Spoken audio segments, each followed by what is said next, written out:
Hey YouTube, here's an interesting one. You may have seen this hanging on my wall for the last week. This is a Dean Camo Dimebag Darrell, 2015. The serial number starts G15, so I'm assuming that's what it's from. So yeah, Dean ML. So it's kind of like a Flying V and an Explorer at the same time. But the thing is, I really like Flying Vs and I really like Explorers. I just cannot get on with this.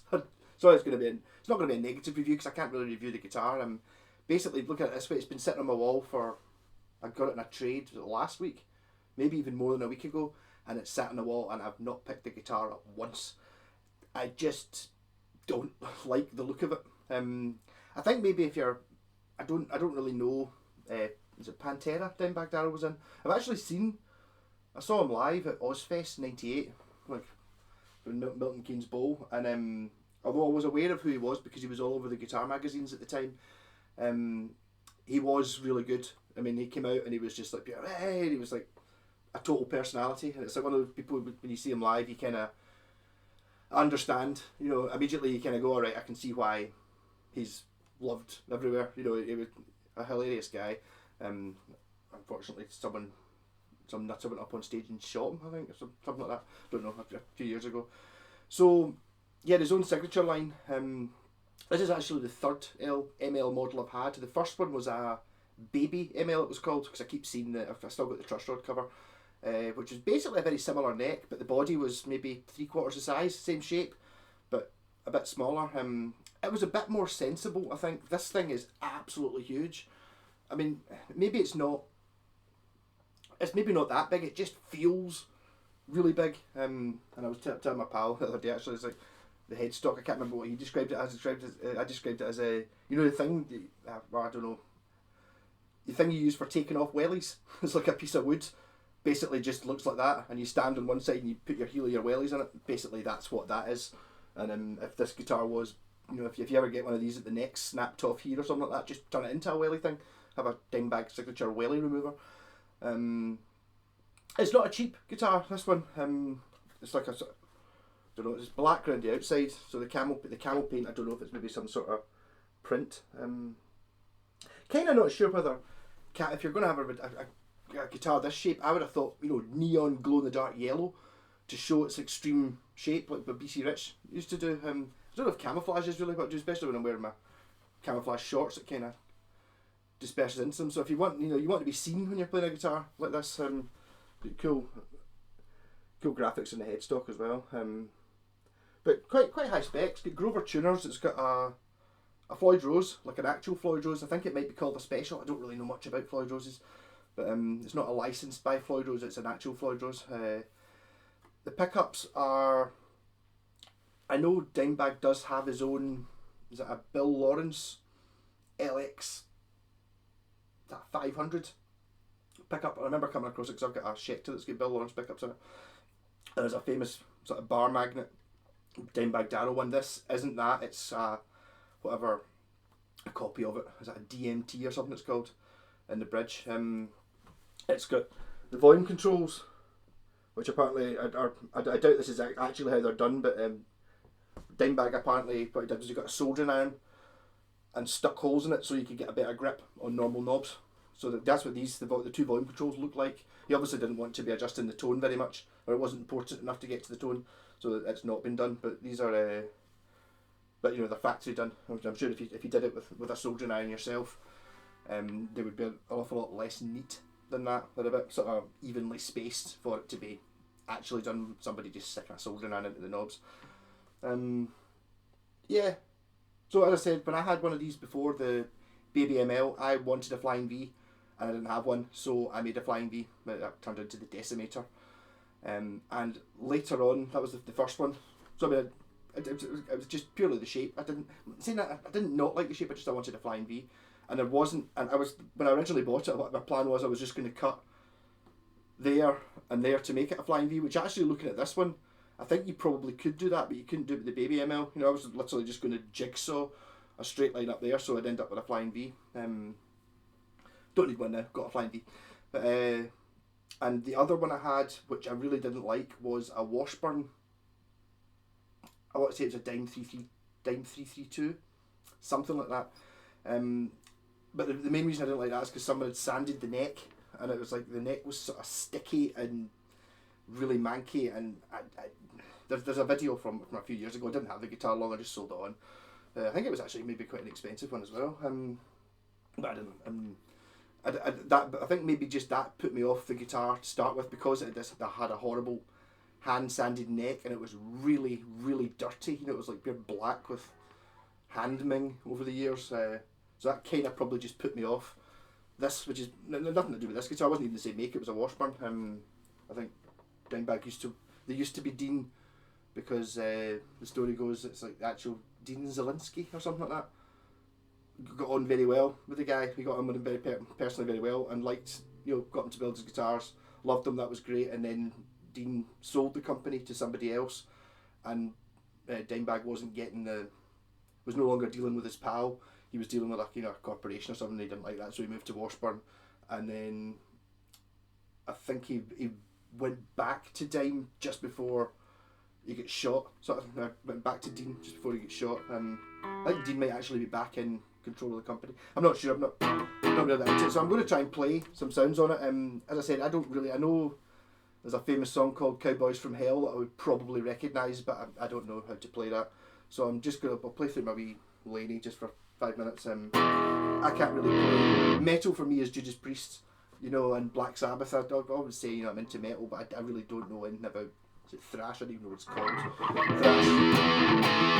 So I tried putting the metal setting on my wee drum pedal. I've got to try and write a riff to solo over on that. So I don't know, E.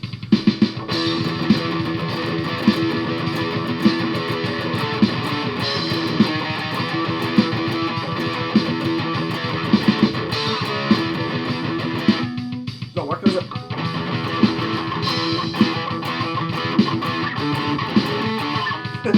Nah, I'm just not going to bother with that at all, actually. I'll just play some, not bother with backing tracks.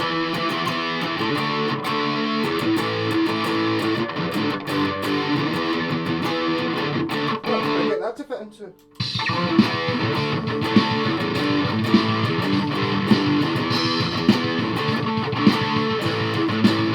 Sort of.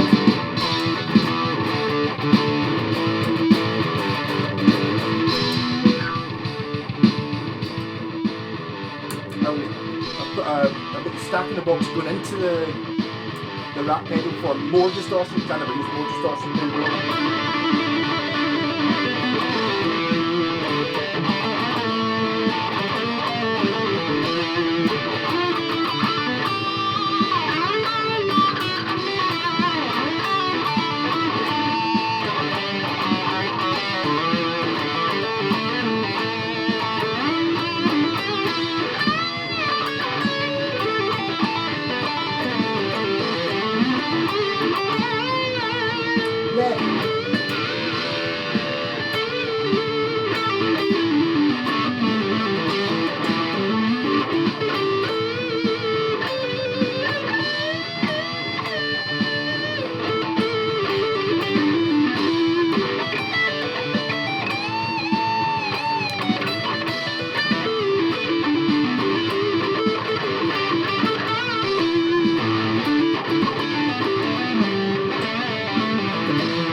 Do the flying V thing, stick it from the leg with it.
Yeah, so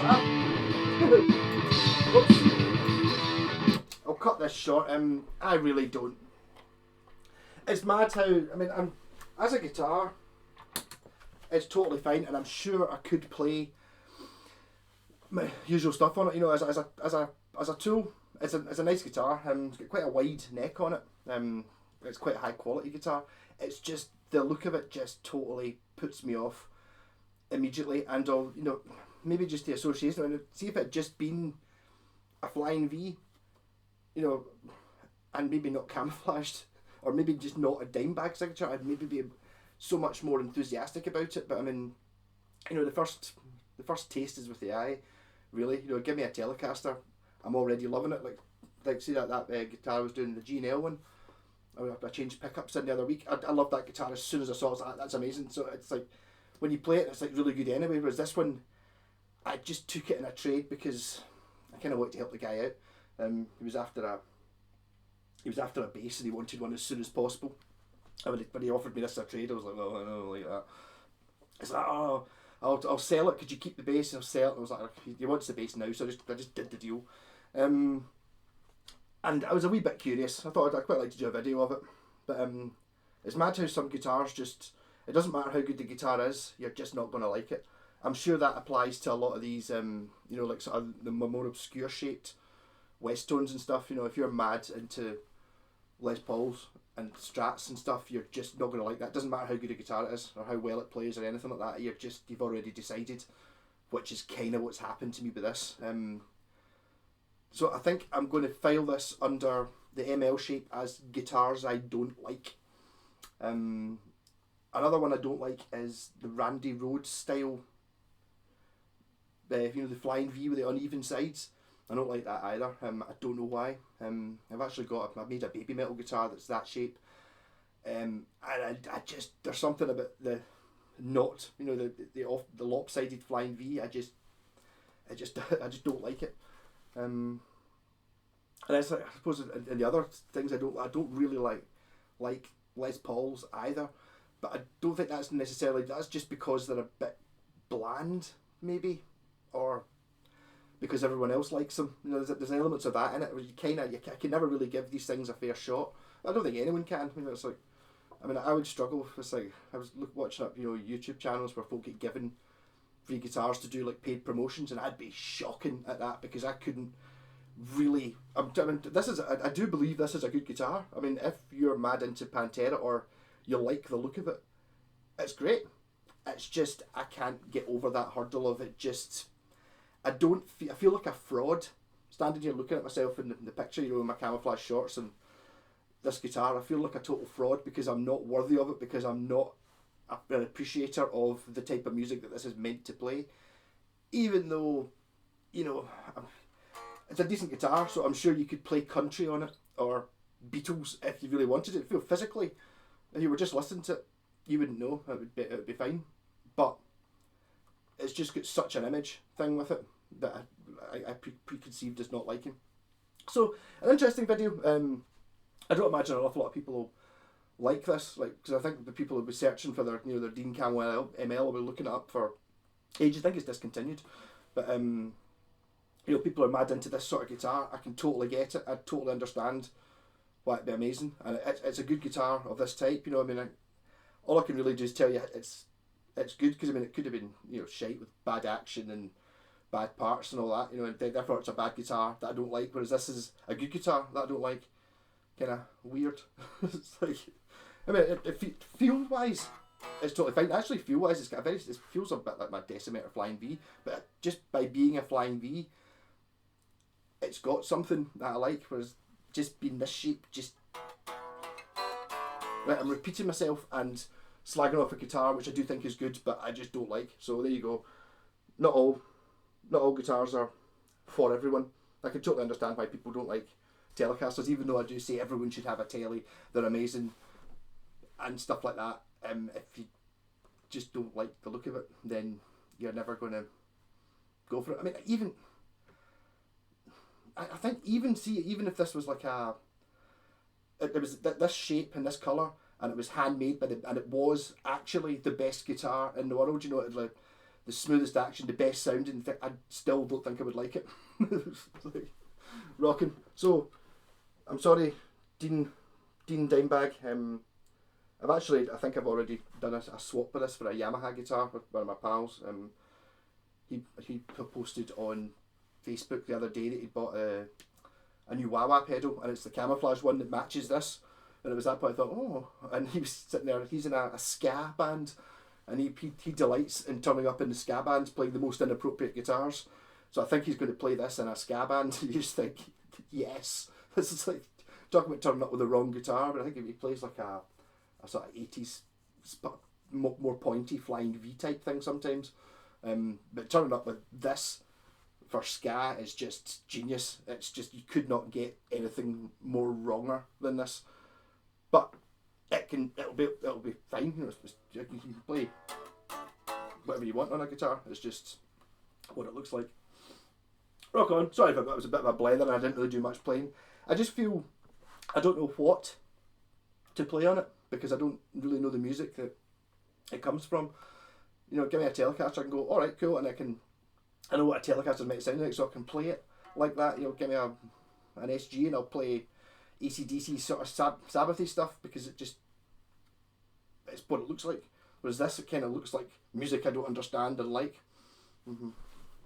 Rock and roll.